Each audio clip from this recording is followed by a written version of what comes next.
Hello everyone, आज है 20 जुलाई और आज इस वीडियो में हम बात करने जा रहे हैं यस बैंक के बारे में। और आज इसके बारे में बात करना बनता भी है, इसके रिजल्ट सामने आए हैं और जो कि अच्छे हैं। बात करेंगे उसके बारे में, लेकिन उससे पहले अगर आपने अभी तक चैनल को सब्सक्राइब नहीं किया है तो प्लीज़ अभी इसे सब्सक्राइब कर लीजिए, क्योंकि आगे भी बहुत सारे वीडियोज़ हैं जो आपको काफ़ी ज़्यादा हेल्प करेंगे।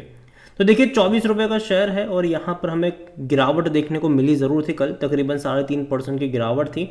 अगर हम एक महीने में देखें तो एक ही झटके में बड़ी तेज़ी आई थी, फिर गिरावट आई, फिर एक बड़ी तेजी आई और पिछले 3 ट्रेडिंग सेशन से लगातार यहाँ पर गिरावट जो है वो बनती हुई नज़र आ रही है। एक इनिशियल सपोर्ट जो है वो कहीं ना कहीं 23 रुपये के आसपास नज़र आता है।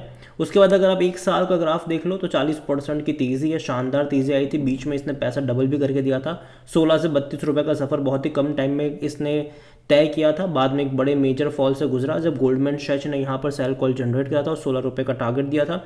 तेज़ी आई यहाँ पर, और एक्चुअली में जब तेज़ी यहाँ पर जो आई थी वो इनके जब रिजल्ट्स आए थे मार्च क्वार्टर के, तब तेज़ी आई थी। यहाँ पर एक दिन की तेज़ी थी, सिर्फ 5% की तेज़ी नतीजे के अगले दिन देखने को मिली, मतलब यहाँ पर मिली ज़रूर थी। लेकिन उसी टाइम पर ICICI सिक्योरिटीज़ ने यहाँ पर सेल कॉल जनरेट किया था और 20 रुपये का टारगेट दिया था। तो जाहिर सी बात है फिर से गिरता हुआ नजर आया और अब धीरे धीरे ऊपर जा रहा है और अब इसके रिजल्ट्स आ चुके हैं। और इस नतीजे के ऊपर मंडे को इसका फ्यूचर डिपेंड करेगा, मतलब मंडे को ये इस नतीजे के आधार पर आपको ट्रेड करता हुआ नज़र आ सकता है। यहाँ पर जो रिजल्ट सामने आए हैं रेवेन्यू वाइज मुझे उतने अच्छे नहीं लगे, क्योंकि इस बार का जो इनका रेवेन्यू रहा है वो तकरीबन 8,995 करोड़ के आसपास का रहा है। जो इनकी इनकम कह लो कम है, क्योंकि इससे पहले के क्वार्टर में 9,099 करोड़ का था, मतलब 100 करोड़ का रेवेन्यू कम कमाया है इस बार इन्होंने। तो देखा जाए तो रेवेन्यू पिछले क्वार्टर के मुकाबले कम है, मतलब हालांकि पिछले साल से कंपेयर करोगे तो वो ज़्यादा है, क्योंकि पिछले साल इसी क्वार्टर में तकरीबन 7,635 करोड़ के आसपास का इनका रेवेन्यू था।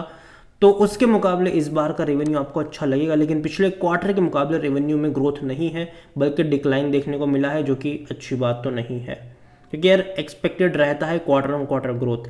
लेकिन अच्छी बात है कि प्रॉफिट इस बार इन्होंने काफ़ी अच्छा करा है।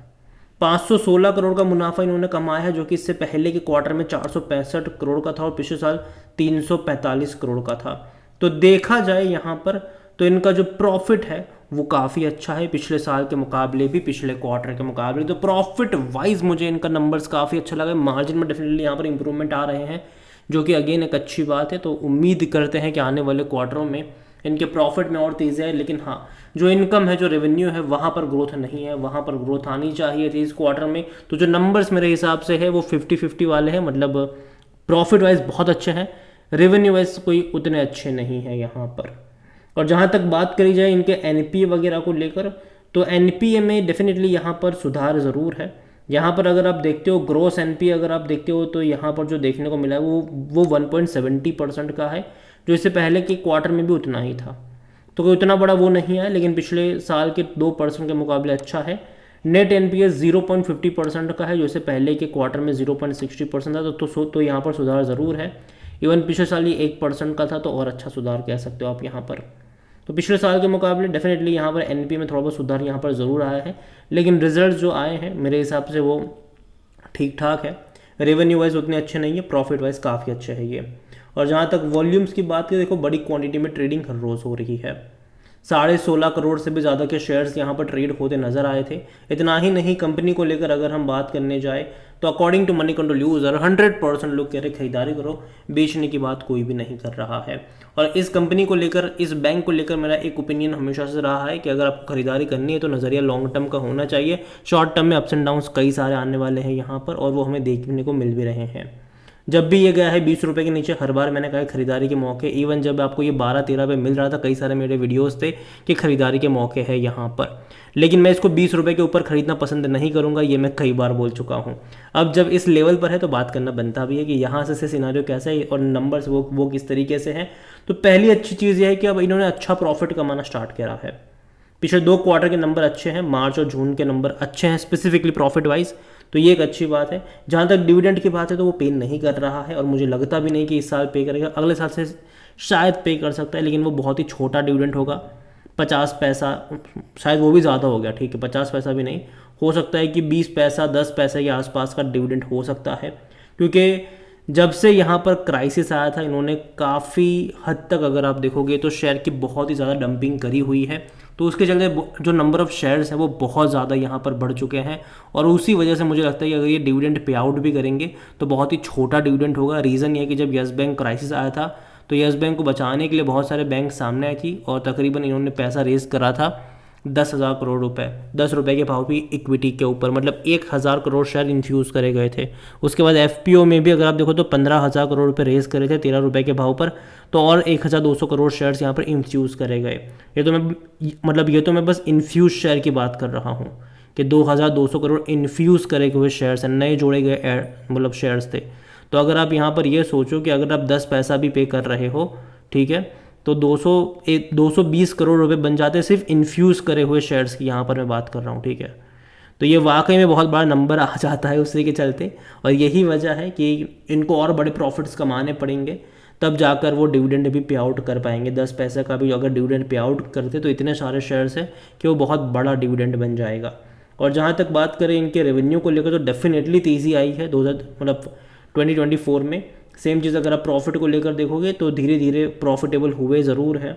1,000 करोड़ के आसपास का पिछले 3 फाइनेंशियल ईयर में प्रॉफिट है, हालांकि उससे पहले भारी भरकम नुकसान भी झेल चुके हैं ये। और जहाँ तक वैल्यूएशन की बात करें तो 60 का भी है, सस्ता नहीं है ये।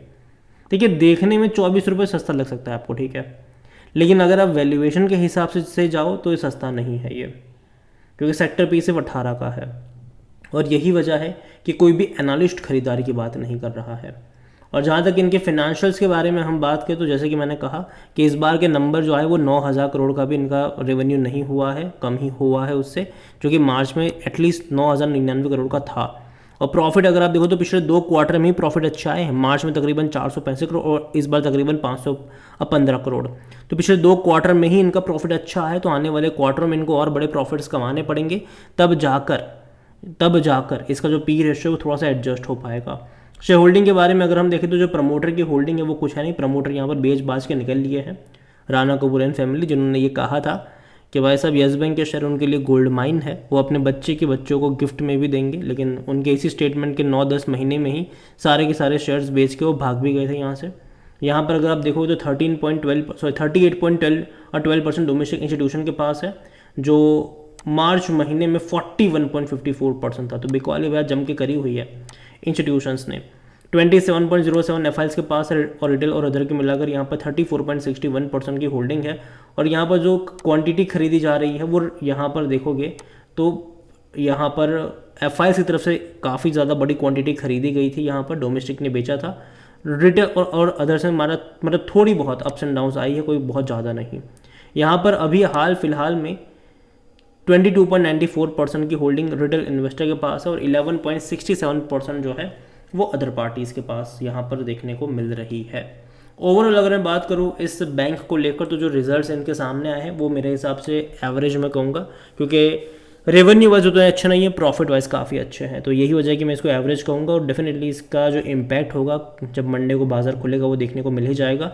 यहाँ पर मैं पहले ही बोल चुका हूँ कि 20-21 रुपये का लेवल मुझे अच्छा लगता है खरीदारी के लिए, वहाँ पर जाता है तो इनिशियल बाइंग के मौके बन सकते हैं, लेकिन उन्हीं के लिए जो लॉन्ग टर्म का नज़रिया यहाँ पर मतलब जो रखते हैं। शॉर्ट टर्म में तो अप्स एंड डाउन्स यहाँ पर आते रहेंगे, ऊपर भी जाएगा नीचे भी जाएगा, लेकिन लॉन्ग टर्म का आउटलुक मुझे इसका थोड़ा बहुत बेटर लगता ज़रूर है, क्योंकि धीरे धीरे बाहर आ रहा है ये। बस खबरों का जो असर है वो बहुत ज़्यादा देखने को मिलने वाला है, क्योंकि बीच बीच में खबर आती है कि भैया यहाँ पर बिकवाली होने वाली है, एसबीआई बेच रहा है, एसबीआई एग्जिट कर रहा है, ये कई सारी खबरें आ रही है, ठीक है।